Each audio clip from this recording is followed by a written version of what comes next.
Hola a todos, todas y todes aquí en el canal de Una Antropología de la Praxis. Me gustaría comenzar agradeciendo al compañero Sergio Fernández por invitarme a comenzar hoy a propósito del Día de los las y les trabajadores, la relación que existe entre el mundo del trabajo y la academia. Mi nombre es Tomás Guzmán, les hablo hoy desde Cali, Colombia. Soy antes que nada un militante comunista, hago parte de el colectivo Máquina Crítica, un colectivo dedicado a la investigación política y a la reflexión teórica autónoma. También hago parte de Campus Común, Universidad Libre. Es un espacio gratuito que busca propiciar encuentros entre diferentes personas de América Latina con base a la práctica de la igualdad de las inteligencias y las capacidades. A pesar de que soy antropólogo, graduado de la Universidad Nacional de Colombia, con una maestría en antropología social por la Universidad Federal de Río Grande del Sur en Porto Alegre y un doctorado sin acabar. Un doctorado que básicamente dejé y abandoné en la Universidad Nacional de San Martín en Argentina. Me he dedicado en los últimos tiempos especialmente a la investigación sobre conflicto armado en Colombia, sobre fronteras, sobre el conflicto en las fronteras en Colombia, sobre los procesos de desplazamiento tanto internos como externos a causa del conflicto, sobre los procesos de memoria, de reparación y de verdad. He trabajado en el Centro Nacional de Memoria Histórica, por ejemplo, o en la Comisión de la Verdad. También he trabajado en universidades como investigador, como asistente de investigación o como investigador, digámoslo, externo o por contrato. También tengo una reflexión y una práctica artística, y mi práctica artística y mi reflexión tienen que ver mucho con la política, con las relaciones entre política y arte. Como parte del colectivo Máquina Crítica, pues, y esto ya lo habíamos conversado en otro video aquí en este mismo canal si quieren ir a verlo. He hecho parte, digámoslo, de una ruptura con la academia, especialmente con la antropología. Las razones están explicitadas allí, pero tienen que ver con la posición militante que en el colectivo Máquina Crítica tenemos, con que para nosotros de lo que se trata no es de un encuentro con un otro, sino de un encuentro junto a los demás, y por tanto creemos que la capacidad de toda investigación es en inmanencia con los procesos políticos en los que militamos y no externos a ella, y por tanto no nos resulta para nada interesante querer entrar de alguna manera en esa falacia ideológica y empirismo, esa falacia ideológica que es el empirismo que la antropología nos propone, que es hacer coincidir lo que se dice de la objetificación o subjetificación antropológica de esas personas, de hacerlas querer coincidir con el discurso antropológico. Lo que nosotros intentamos es más bien potenciar el pensamiento militante, el pensamiento que surge del encuentro junto a las personas, las demás personas con las que militamos, potenciar sus capacidades disruptivas, potenciar los cortes que pueden darse allí material y epistemológicamente, potenciar sus deseos, sus imaginaciones y sus capacidades de acción, participando directamente en ellas como miembros orgánicos de estos procesos y no como antropólogos o antropólogues o antropólogas, ¿no?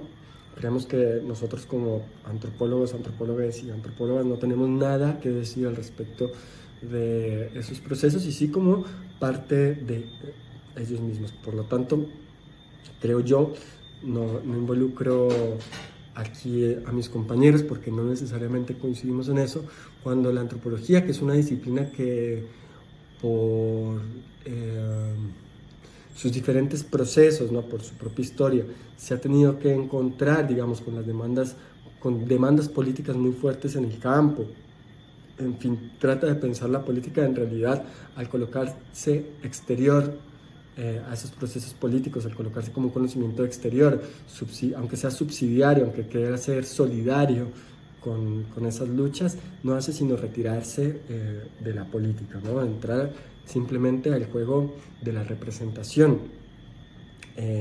literal de esas luchas, ¿no? Intentar usurpar su capacidad, por más bien intencionados que seamos, de denunciar sus desarrollos, de denunciar sus deseos, de denunciar aquello a lo que una política se aboca, que es encontrarle nombre a la ruptura. Entendemos política nosotros en el colectivo Máquina Crísica no como algo cotidiano que sucede todos los días, sino como aquello excepcional que interrumpe una cotidianidad y de la cual no hay un sujeto a priori, solamente hay un sujeto que se va a dar cuenta de esa militancia y de ese encuentro a posteriori. Por tanto, una figura subjetiva como la de antropólogo, como la de otro, nos resulta imposible, ¿no? En la investigación política, que es la investigación que a nosotros realmente nos interesa. Una investigación que busca,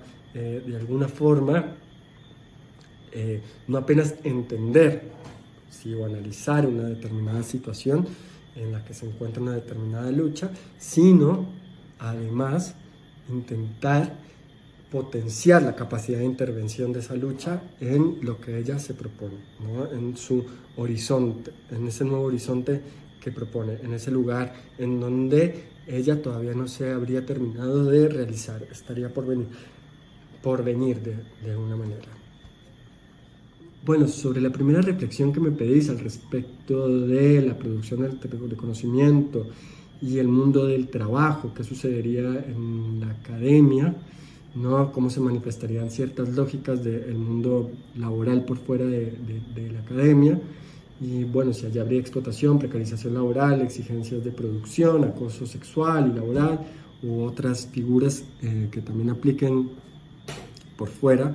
Yo te diría primero que habría que situar, ¿no?, esto que llamamos un mundo académico, y hay que situarlo en donde se concretiza, que es en las universidades, y lo primero que habría que decir de ellos es que las universidades tienen una función social, ¿no? En el mundo laboral cualifican a los trabajadores para ocupar ciertas posiciones que el mercado laboral necesita, básicamente, ya sea en empresas, en el Estado, bueno, en donde haya una oferta, digamos, como un mercado laboral, y así, de esa manera, interviene directamente, ¿no?, en una diferenciación, digámoslo así, del proletariado. Esa diferenciación tiene que ver a quienes tienen una cualificación, que son mano de obra cualificada, para ocupar ciertos cargos de operación y dirección, y otros que efectivamente serían una mano de obra que no estaría cualificada y que tendría unos sueldos más bajos, un trabajo más duro, por decirlo de alguna manera, menos de oficina. Y allí también se plantea, dentro de estas mismas jerarquías que existen en el mundo, dentro de la academia también existen unas jerarquías laborales, donde la universidad también interviene haciendo estas diferenciaciones. Aquellos que somos estudiantes, ¿no?, o que fuimos estudiantes, y que estamos ahí para la obtención de un título que certifique que tenemos alguna especialidad en algo muy concreto o en un área de conocimiento. Aquellos que deciden continuar con su carrera académica, se convierten en becarios y continúan, digamos, con maestrías y doctorados, y aquellos que evidentemente imparten ese conocimiento, que serían los profesores, y dentro de ellos, bueno, También hay una serie de jerarquías, los profesores que están más precarizados, que son de hora cátedra, aquellos que bueno, van ocupando jerarquías. Esto depende muchísimo de las instituciones, del país. Y bueno, también están aquellos trabajadores que son técnicos o que trabajan en la universidad en otras cosas que no son necesariamente la reflexión académica. Como por ejemplo yo, que he hecho trabajos muy concretos como investigador para investigaciones muy concretas en universidades y que no necesariamente estoy vinculado a esas universidades, pues también hago parte de ese mundo del trabajo y de la forma en cómo la universidad regula ese mundo del trabajo, ¿no? Esto, por un lado, como para poner en claro que la universidad no solamente replica las lógicas del trabajo en cualquier otra corporación, sino que ella misma interviene, ¿no?, en el mercado del trabajo. Ella misma es fundamental en esa intervención, en esas distinciones dentro del mercado del trabajo en la sociedad, y al mismo tiempo lo hace dentro de ella misma. Y esto da pie, digamos, a toda una serie de situaciones de explotación, de precarización laboral, de exigencias de producción, de acoso, bueno, todas estas cosas que vos mencionas, pero no mencionas una que a mí me parece muy importante y es como de precarización del pensamiento. Hay hoy en estas universidades convencionales, como nosotros las llamamos desde Máquina Crísica, porque creemos que el objetivo de la universidad puede ser otro, no necesariamente ser una universidad corporativa como las que tenemos hoy, ¿no? Hay una precarización del trabajo intelectual y del pensamiento. ¿En qué sentido hay una precarización del trabajo intelectual y del pensamiento? ¿Qué tiene que ver esa precarización con las exigencias de producción, con la precarización laboral, con el acoso sexual y además la discriminación machista que existe en las universidades y con la explotación? Tiene que ver básicamente en que hay una necesidad, digámoslo, una exigencia muy concreta del mercado académico, porque si la universidad es una institución en donde vive el mundo académico, el mundo académico hay que entenderlo hoy en día como un mercado, ¿no? Un mercado de conceptos, un mercado editorial, un mercado de teorías que son vendibles, ¿no? En fin, como un mercado en donde se venden conceptos mercancía, por decirlo de alguna manera. La exigencia de producción de ese mercado de conceptos mercancías ha hecho que exista no solamente una precarización de pensamiento y de investigación, en el sentido en que los profesores y los investigadores, becarios, estudiantes se ven sometidos a cosas imposibles de lograr, a procesos muy cortos, quiero decir, de reflexión, ¿no? Cada vez más cortos de reflexión, a mostrar resultados cada vez de manera más rápida y eficiente, sino que ha sometido a los objetos de estas disciplinas a una explotación, una sobreexplotación de sus de estos objetos que están por fuera de la universidad. En ciencias sociales llamaríamos esto extractivismo cognitivo. Hay las exigencias de ese mercado académico producen efectivamente una extracción cognitiva de las gentes con las que nosotros trabajamos en campo, ¿no? O que los investigadores que están en el mundo de la academia, yo ya no estoy, trabajan en campo, hay una explotación y ellos no hacen parte de la universidad, pero sufren esa extracción, esa explotación por parte de la universidad, que consiste básicamente en ir lo más rápido posible, hacer una investigación lo más rápido posible y publicar sobre ella lo más rápido posible diciendo cualquier cosa, básicamente.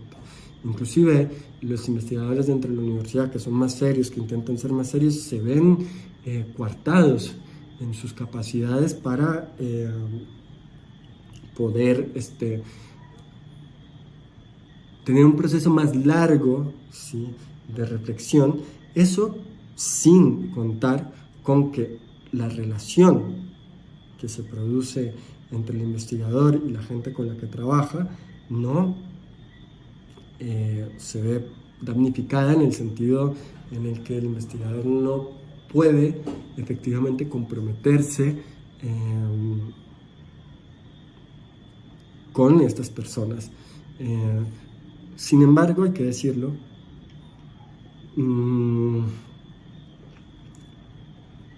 también, por lo menos en la antropología, esto no es solamente obra del mercado académico.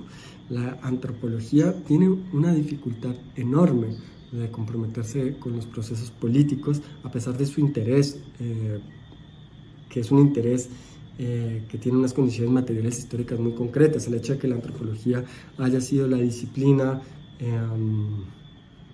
que ha tenido que ir, digamos, a esos lugares que el capitalismo ha utrificado y ha tenido que enfrentarse a las demandas de esas poblaciones. A pesar de ello, la antropología, al colocar en los procesos políticos un sujeto a priori, al colocarse él como un sujeto a priori, se ha retirado de la política, ¿no?, para militar en la antropología, efectivamente, y lo que ha terminado haciendo es una confusión, digámoslo, entre el objeto y entre el objeto, los sujetos de ese campo, y lo que la antropología dice de esos objetos y sujetos, cayendo en un empirismo que no es más que una trampa ideológica. Y que hay que aceptarlo. Los antropólogos y las antropólogas y los antropólogos en la academia todo el tiempo están exigiendo que vos hables del campo, que hables de eso, y cuando vos como estudiante, a mí me ha pasado, a muchos compañeros de nosotros nos ha pasado, empezamos a hablar desde la posición ya no de investigador, sino de militante, de lo que allí se desea, de lo que allí se dice, de lo que allí se comparte. Bueno, te llaman al orden y te dicen: esto acá no es el lugar de la militancia, es el lugar de la reflexión, o en fin, hay muchas otras manipulaciones como el EMIC y el ETIC, como, en fin, como tu labor es analizar sobre todo, y ya después esos compromisos que vos asumís junto a los demás vos verás, pero eso no entra dentro del espacio, en fin, un montón de discusiones que tienen que ver sí con la epistemología de la propia antropología, y que además han encajado muy muy bien con el mercado académico, ¿no?, y con la precarización del pensamiento y el extractivismo cognitivo. Y no es gratuito de ninguna manera que los antropólogos, cuando vos vas y te presentas en cualquier lugar como un antropólogo, te miren con desconfianza. No es gratuito que se denuncie el extractivismo cognitivo que todavía sigue aplicando la antropología, que se siga diciendo que acá vienen gente a estudiarnos y nunca vuelven, no sabemos qué fue lo que dijeron de nosotros, en fin, o sea, no es una cuestión de la ética individual de cada investigador, es una cuestión de la epistemología, de la antropología y sobre todo de la concepción de una figura subjetiva a priori, a priori de cualquier encuentro, como es la de la otredad, ¿no? Efectivamente, eso no quiere decir que no hayan antropólogos que tengan compromisos muy concretos, en fin, pero cuando uno va a leer lo que ellos dicen, siempre se colocan en el exterior de esas luchas y nunca en inmanencia a esas luchas. Siempre es el conocimiento antropológico el que tiene la potestad de decir, ¿no? Y nunca es la misma lucha que tiene la capacidad de decir sobre sí misma, porque ahí ya es el campo de la militancia, no de la antropología, en fin. Y esto ha cuadrado muy muy bien en la dinámica del mercado de trabajo, del mercado académico, perdón. y ha hecho efectivamente una precarización del pensamiento, de la investigación, una precarización y una extracción de los sujetos y de los objetos con los que cada conocimiento trabaja para llenar estas exigencias de producción. Evidentemente también hay relaciones de poder dentro de ese mundo académico. Hay un machismo tremendo en el mundo académico, hay un acoso sexual hacia las mujeres principalmente, aunque también lo ha habido, como es el caso de la universidad en la que yo me gradué, la Universidad Nacional, hacia los hombres. Hay un completo, digámoslo así, un silencio cómplice de las instituciones, de las universidades frente a estos acosos. Hay un silencio cómplice porque también existe, y es una ideología de que la universidad es un faro moral y ético de la sociedad, ¿no? Y que está por fuera de los conflictos sociales porque es la que lo analiza. Y una universidad, un escándalo de acoso, un escándalo que pueda mostrar que efectivamente también está hecha esa filigrana de poder que se maneja en el mundo laboral, pues no le conviene, ¿no? En vez de afrontar el problema, lo que trata es de ocultarlo. Hay casos muy específicos, en el Departamento de Antropología de la Universidad Nacional, ustedes pueden entrar a verlo, que se denunciaron a una serie de profesores y que en realidad cuando yo estudiaba allí fui testigo de cómo se daban estos procesos de acoso y estos actos de machismo de los profesores. Es verdad que nos cabe a nosotros como generación la responsabilidad de no haberlos denunciado en ese momento. No sabíamos, en efecto, cómo lidiar con esos eventos traumáticos, no sabíamos cómo explotar, teníamos miedo en esos momentos a decirlo públicamente, y lo conversábamos, era entre nosotros. De hecho, yo pasé un mal momento de acoso estando en la universidad, siendo estudiante, por parte de un profesor de allí, y solamente me atreví a decirlo muchísimo tiempo esto después.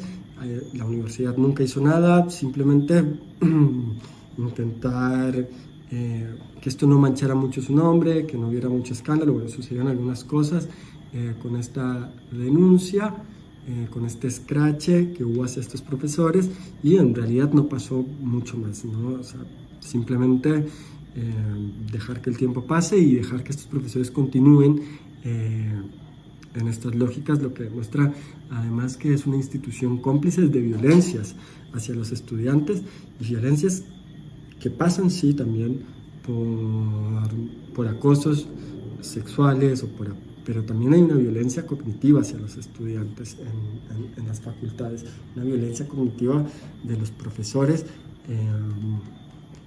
hacia los estudiantes. ¿En qué sentido? Es una discusión también compleja, porque yo también he sido profesor, también soy consciente de que a veces es difícil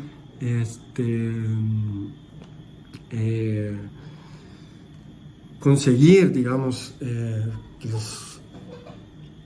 los estudiantes quieran salirse un poco de lo fácil, o salirse un poco, no cuesta trabajo, pero al mismo tiempo, bueno, sí hay una violencia también en el sentido hacia los estudiantes de parte de muchos profesores, no de todos, una violencia cognitiva en el sentido de no plantearse nunca cuál es el problema, de por qué ciertos estudiantes no responden, digamos, a las expectativas de un profesor, y más bien encapsularlos en una serie de prejuicios que el profesor tiene de antemano, ¿no? Prejuicios machistas, prejuicios de clase, prejuicios de toda índole, ¿no? Porque se viene con una idea a priori de lo que puede ser ese encuentro efectivamente con los estudiantes. Y es complicado, y de eso tampoco se habla, ¿no? En las universidades, y de hecho puedo decirlo porque he pasado, creo que por todos los procesos de formación en la antropología, que es una disciplina que dice de boca llena que la experiencia, digamos, es una cosa importante, pero que niega constantemente a sus estudiantes, ¿no? La experiencia como posibilidad, su propia experiencia como posibilidad de conocimiento. No lo he visto con respecto a mí, pero lo he visto también con respecto a otros compañeros, por ejemplo. Hay un texto, creo que es de Juliana Mesomo, una compañera de Máquina Crítica, o de Alex Martín Moraes, también un compañero, creo que está en Pensamientos Excesivos, o está en otro texto que todavía no se ha publicado. Lo pueden encontrar de cualquier forma, esta reflexión, en nuestra página web maquinacrisica.org, en donde narran, por ejemplo, cómo estudiantes africanos que van a hacer sus maestrías en Brasil son constantemente negados sus experiencias en sus países por son ausentes completamente de esa experiencia, y parte de esa violencia cognitiva consiste en hacerte creer que eso no tiene ninguna validez, de alguna manera, ¿no? La experiencia que tenés, ¿no? Que tenés que deshacerte de ello, y esa es la gran trampa del extrañamiento antropológico, y es un chantaje en realidad, ¿no? Es pedirte que como sujeto abandones la subjetividad, ¿no? Para entregarte completamente a la disciplina, entregarte completamente a sus exigencias. Y allí realmente hay una violencia tremenda, y una violencia que además pasa, ¿no? por muchas cosas, sobre todo cuando uno está en pregrado, que idealiza, ¿no? Como idealiza ciertos académicos, idealiza ciertos profesores, quiere ser de alguna forma objeto de atención de esos sujetos que nos parecen tan brillantes en un inicio, y se aprovecha de eso, digamos, ¿no? De muchas maneras. Se aprovecha no solamente en el sentido de un acoso o no, sino que se aprovecha en el sentido de que se privilegian ciertos estudiantes en detrimento de otros, sin que haya una explicación clara de por qué, ¿no? Se privilegia aquellos que son capaces de recitar efectivamente lo que un profesor quiere, de la manera en la que el profesor quiere, y no que piensan por sí mismos o que buscan una autonomía. Por eso es tan importante y fundamental, creo que es lo más importante y fundamental de la universidad, construir con tus compañeros y compañeras y compañeros, que es ahí donde realmente uno aprende, ¿no? En esas socializaciones donde realmente uno aprende las cosas fundamentales de la disciplina, que con los profesores, que sí son útiles, yo creo, en el sentido en que te ofrecen lecturas o cosas que tal vez antes no sabías, pero es con tus pares con quien vos vas realmente a construir y apropiarte de esas cosas, más que en la sala de aula. Pero creo que también ahí es importante hablar de la violencia que existe, la violencia epistémica que existe contra los estudiantes. Puedo hablar perfectamente de las facultades de antropología, en el pregrado, en la maestría y en el doctorado. Ciertamente yo he sido un estudiante muy indisciplinado,